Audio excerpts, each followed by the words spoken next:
అనేది ఇప్పుడు ఆంధ్రప్రదేశ్ దళిత సమాజంలో మొదలైన చర్చ. ఇక రెండవది, జగన్మోహన్ రెడ్డి తనకు తానే ఒక ఆరా సృష్టించుకుంటాడు. మామూలుగా ఆరా అనేది ఎలా రావాలంటే అది కొంతమందికే వస్తుంది. అది ఒక ఇందిరాగాంధీ, లేకపోతే ఒక వాజ్పేయి, ఒక మోడీ, ఒక చంద్రబాబు నాయుడు, ఒక వైఎస్ రాజశేఖర రెడ్డి, లేకపోతే ఒక చిరంజీవి, ఒక పవన్ కళ్యాణ్, ఇంకా చాలామంది ఉన్నారు. ఎన్టీఆర్, సారీ, అసలు అందరికంటే చాలా ప్రయారిటీగా చెప్పుకోవాల్సిన పేరు ఎన్టీ రామారావు గారు. వీళ్ళకి ఏంటంటే వాళ్ళకి ఆటోమేటిక్గానే వాళ్ళకు ఒక ఆరా ఉంటుంది. వాళ్ళకు ఒక ఆరా అంటే ఒక రకమైన ఆకర్షణ. వాళ్ళ దగ్గరికి వెళ్ళినప్పుడు మనకు తెలియకుండానే ఒక రకమైన ఆరాధనా భావం కలుగుతుంది.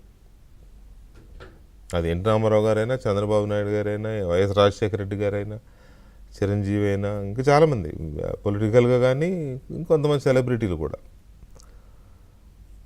జగన్మోహన్ రెడ్డి ఆయన దగ్గర ఆరాధనా భావం పెద్దగా ఉండదు, కానీ ఆయన క్రియేట్ చేసుకుంటాడు.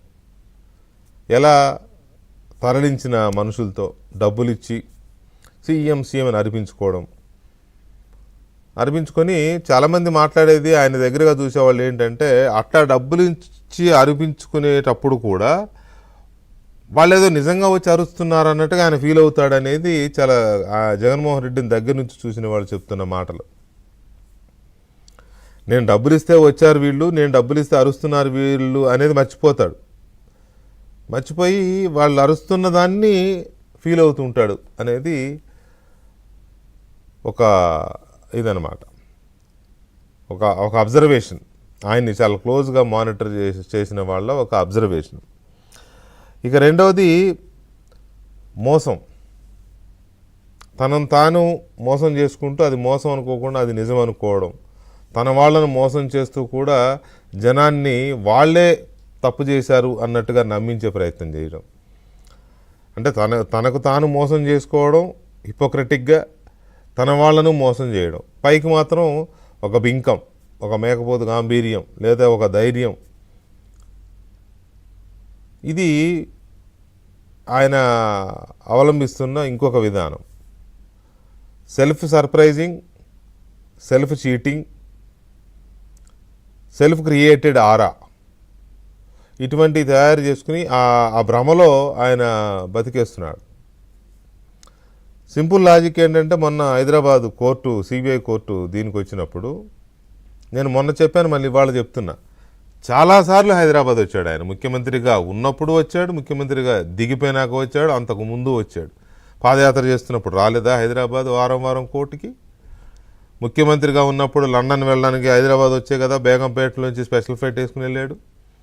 దిగిపోయిన తర్వాత కూడా 3 సార్లు 4 సార్లు హైదరాబాద్ నుంచి బేగంపేట నుంచే కదా స్పెషల్ ఫ్లైట్లో వెళ్ళారు భార్యాభర్తలు, అమెరికానో లండనో ఎక్కడో. మరి ఎప్పుడూ చూడని ఈ జనం, ఎప్పుడూ చూడని ఈ వాహనాలు, ఎప్పుడూ చూడని ఇదంతా మొన్నే ఎందుకు వచ్చింది అంటే, ఒక ఇంప్రెషన్ ఇవ్వాలనుకున్నాడు.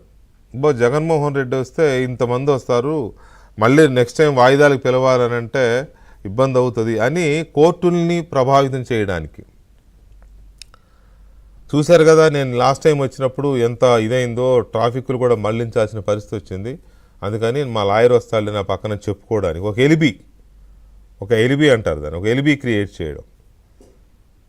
అంటే కోర్టుల్ని మోసం చేయడము, తనను తాను మోసం. వీళ్ళంతా నిజం వచ్చిన జనం అనుకుంటాడు ఆయన అనుకోడు. నేను మా పేరుని నానికో, మా వంశీకో, మా అతని పేరేంటి నెహ్రూ గారి అబ్బాయి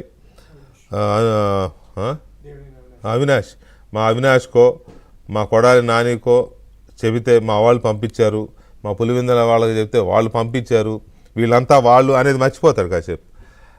మర్చిపోయి వీళ్ళంతా వచ్చేసారు, నేను వస్తున్నానని తెలిసి వచ్చేసారు, వచ్చి కేరింతలు కొడుతున్నారు అని చెప్పి మళ్ళీ ఆ క్షణం అదొక భ్రమ. సో ఈ రకమైన self surprise, self cheating, self created ఆరాలో ఎందుకు ఇదవుతున్నాడు? దళిత సమాజంలో ఏం చర్చ జరుగుతుంది? వైసీపీకి సంబంధించి జగన్మోహన్ రెడ్డి తీసుకుంటున్న కేర్కి సంబంధించి దళిత కార్యకర్తలు, దళిత నేతలు, దళిత సమాజంలో ఏం చర్చ జరుగుతోంది? ఈ అంశాలు చర్చిద్దాం ఒక చిన్న బ్రేక్ తర్వాత.